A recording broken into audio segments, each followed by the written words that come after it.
It won't bite. You'll be fine. Too close or too far? Right. Hold it midway. There you go.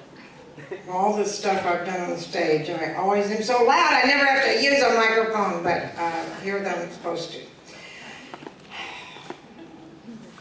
It was my 40th birthday, and my current boyfriend, Don, wanted me to go out to dinner with him to celebrate. Unbeknownst to me, he had planned a surprise party for me. And he had got a copy of my address book back when I was 40. We didn't have cell phones, and you had a little book you kept by your telephone with all your names and phone numbers of all your friends and family, right?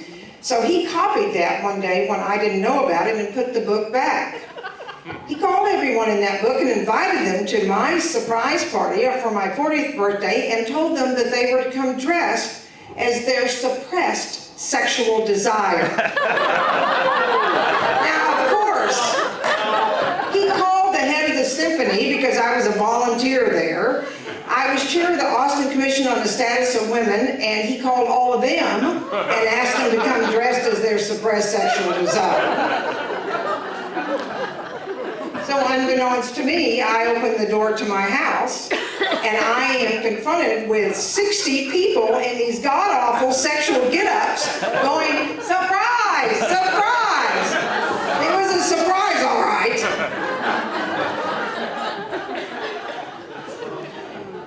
The guy that I was with, Don, quickly ripped off all of his clothes, and underneath he was wearing his costume. He was wearing a Superman costume with a foot-long pantyhose penis going down to his knees from his tights.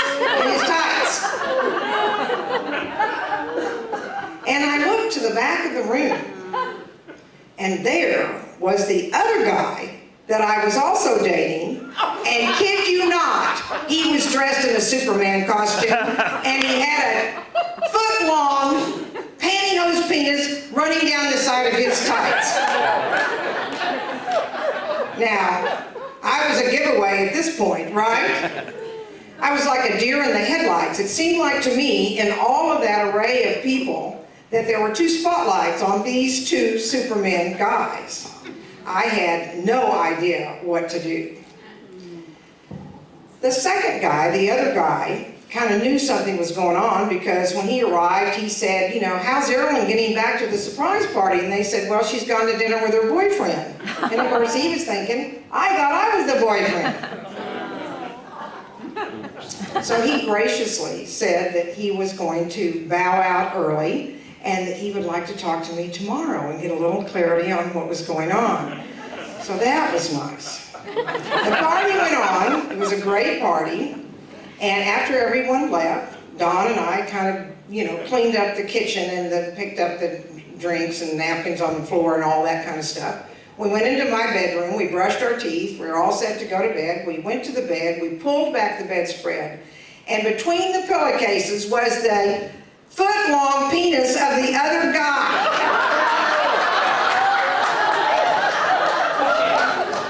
And my guy, Don, said, well, at least he has a sense of humor. So the next day came, and I had to have conversations with both of those guys. And the conversation went something like this. Number one, thank you for being so nice about it. They were not ugly, they were not hateful. They just said, you know, what's going on? I'd like a little more clarity on what's happening. So I said, well, you know, the deal is we're dating. We're not married.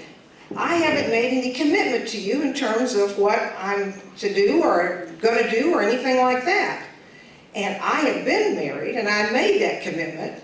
I wore that white dress that my mother made me and proudly walked down the aisle as the virgin queen I was, and I stood and said and promised to love, honor, and obey and forsake myself from all others. Now, of course, I found out for me, that was like being in prison. That was not a fit at all for me. Too many Supermen out there. Now, the other thing I said is you guys have to take a little responsibility yourself. I didn't make any kind of commitment. if you had expectations, then that's something that you need to look at. And one thing that I started to learn then, and have carried with me all these years, is that expectation minus reality equals disappointment. Expectations minus reality equals disappointment. So everyone said, including these guys, one of these men has to be a giveaway. So we had Don, who had the party for me. He was first in. Is he going to be last out, or first in? Is it going to be like economics? He had been with another relationship before he got into a relationship with me and gave up that relationship. Not that I asked him to, it's something he did on his own. He was charming and delightful, and I thought he was wonderful until the other guy showed up. And I thought he was equally as wonderful, and he was newer on the scene, but I wasn't willing or ready yet to give him up. He was older than I was. He was a filmmaker from New York.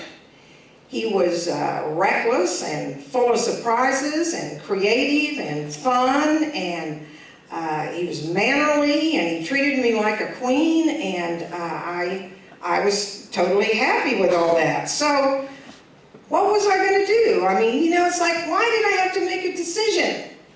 Why did both of these men come into my life at the same time?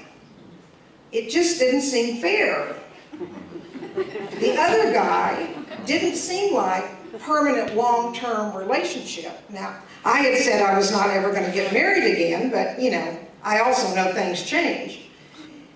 He'd spent a lot of time on casting couches, if you know what I mean, and he lived his life pretty recklessly in comparison to what I did. A lot of people think I'm reckless, but I'm very cautious about my recklessness.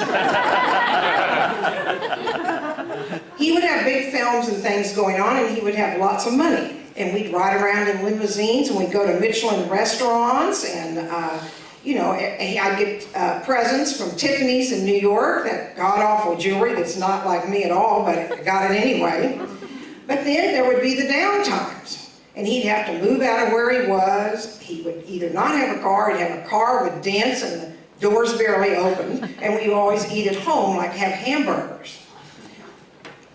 So I was pretty mad about having to make this decision between these two men, because, it made me mad, and it also made me sad at the same time. I spent a lot of time crying about making this decision, and I'm saying, why do I have to make this decision between these two men? The two men at that point, and to this day, have been the two men I've cared most about in my life. So, I liked it how it was.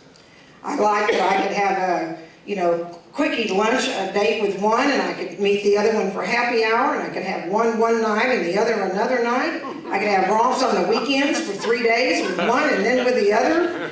It was okay with me. I didn't see why I had to make a decision.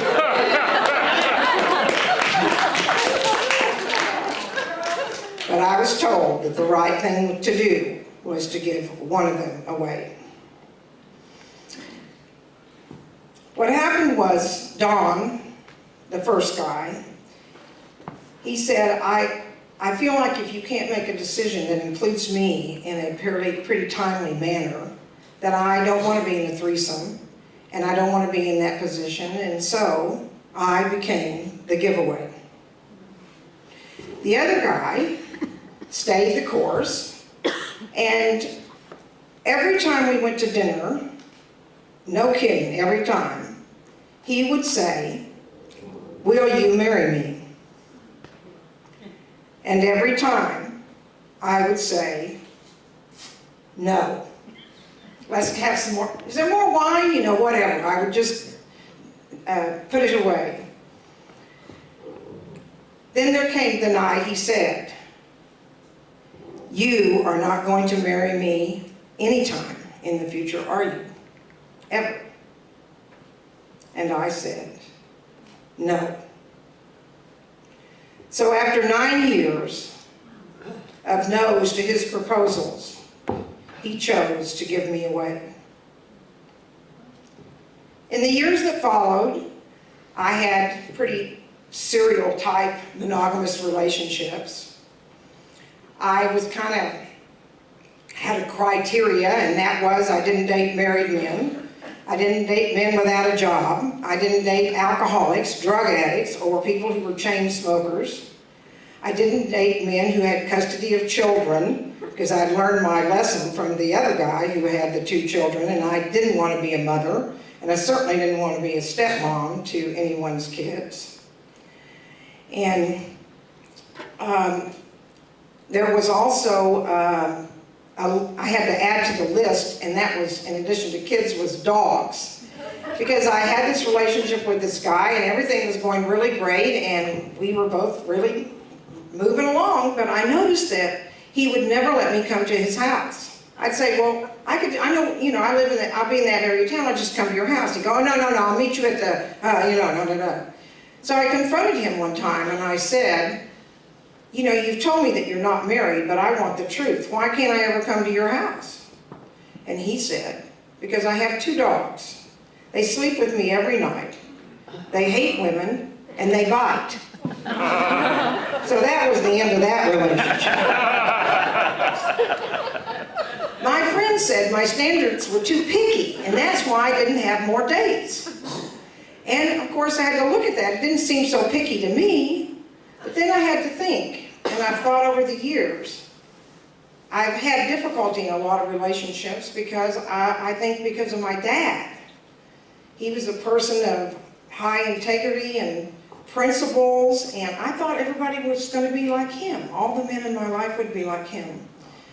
When I was a kid, he used to sit with me for hours reading out of the encyclopedias, and then he would climb with me to the top of the water tower in the little town that I lived in, and he would take me, I grew up in Oklahoma, he would take me out to the oil rigs, and we would go out up on the platform.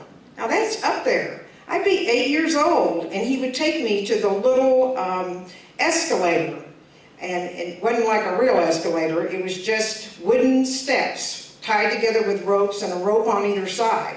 And he'd put me on that first step. I mean, I had my little shorts on and my little ruffle top, I was just like a little 8-year-old. And he'd say, hold on, and when you get to the top, step off. So he gave me a lot of confidence, and he made me feel safe, and he made me feel secure, and it never crossed my mind once that I could not trust him, or that I could not, or that I would have any concern that he would ever leave. Most of my relationships only lasted a year, maybe 2 at most, because, I don't know, one man just never seemed to be enough for me.